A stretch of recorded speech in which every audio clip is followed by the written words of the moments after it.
Hello दोस्तों, आज की इस कहानी में आप सभी का स्वागत है। मेरा नाम अंकिता है और अब मेरी उम्र 21 साल है। मैं एक सुंदर विवाहित जवान स्त्री हूँ। मेरा कद 5 फुट 5 इंच है और मेरा रंग गोरा है। मेरा जिस बिल्कुल कारीगरी की तरह सी हुई संगमरमर की मूर्ति की तरह है। मेरी शादी हुई 2 साल हो गए हैं और मेरा एक बेटा है जो कि मेरी शादी के 1 साल 4 माह बाद हुआ था और अब 9 माह का है।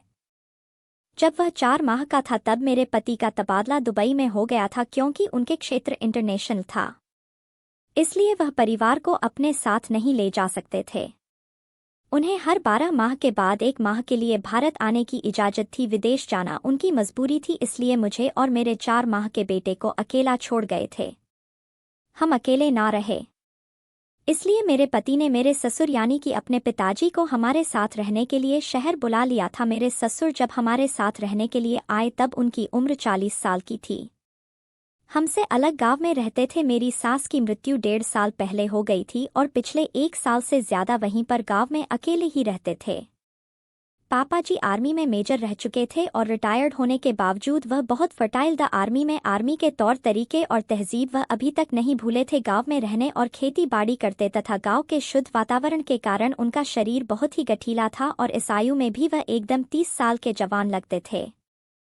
पहले जब भी वह सासू माँ के साथ हमारे घर जाकर रहते थे तो मेरे पड़ोस ने उन्हें मेरे पति के बड़े भाई ही समझती थी।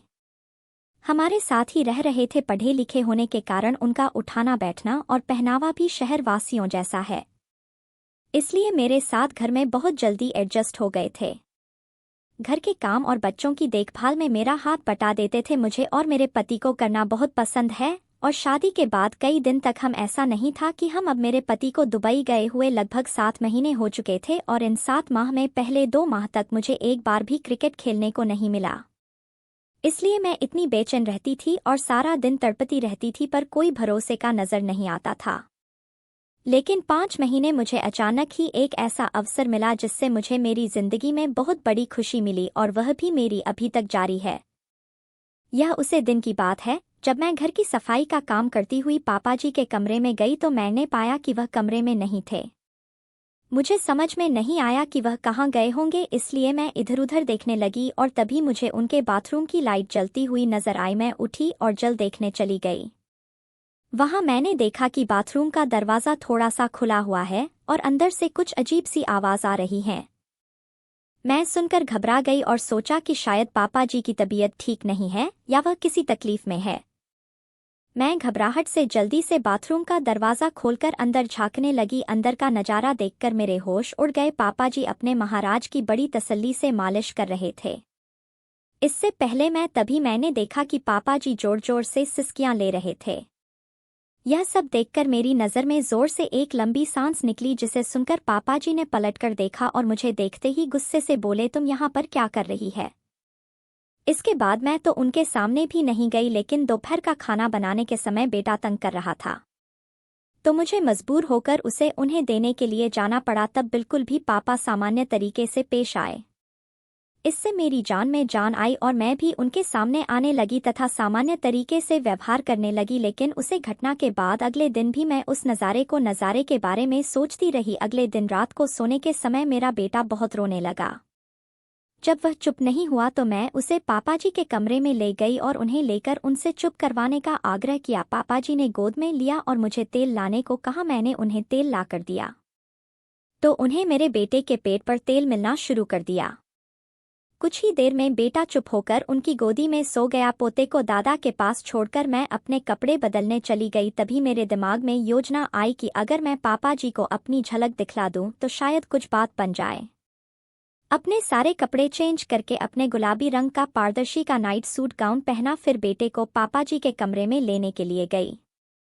पापा जी ने मुझे उन कपड़ों में देखा और देर तक देख रहे थे। उनकी आंखों की चमक बता रही थी कि वह मेरे बिछाए हुए जल में फंस जाएंगे। मुझे सिर्फ कुछ इंतजार करना पड़ेगा। जब मैं पापा जी से बेटे को लेने के लिए हाथ बढ़ाया तो वह उन्हें देखते ही एकदम स्थिर हो गए।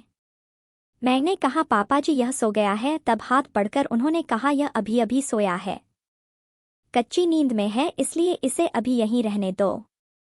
मैं हाँ करती हुई अपने कमरे में चली गई। मुझे नींद नहीं आ रही थी, इसलिए मैं बहुत देर तक ऐसे ही करवटें बदलती रही थी। तभी मुझे याद आया कि मैं बेटे को दूध पिलाया ही नहीं है। मैं उठी और पापा जी के कमरे में गई तो पाया कि वह भी सो गए हैं।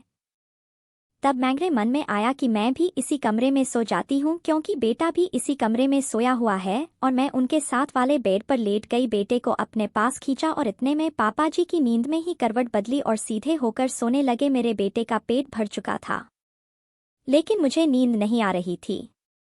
मैंने बच्चों को अलग से सुला दिया और वहीं बैठकर पापा जी को निहारती रही। मैंने महसूस किया कि मैं क्रिकेट खेलकर जिंदगी का मजा चाहती हूँ। मैं अपना अकेलापन दूर करना चाहती हूँ, अपनी भूख मिटाना चाहती हूँ। इसके लिए अब मुझे मेरे पति की गैरहाजिरी में भरोसे का और पूरा संतुष्ट करने वाला पुरुष मिल चुका है।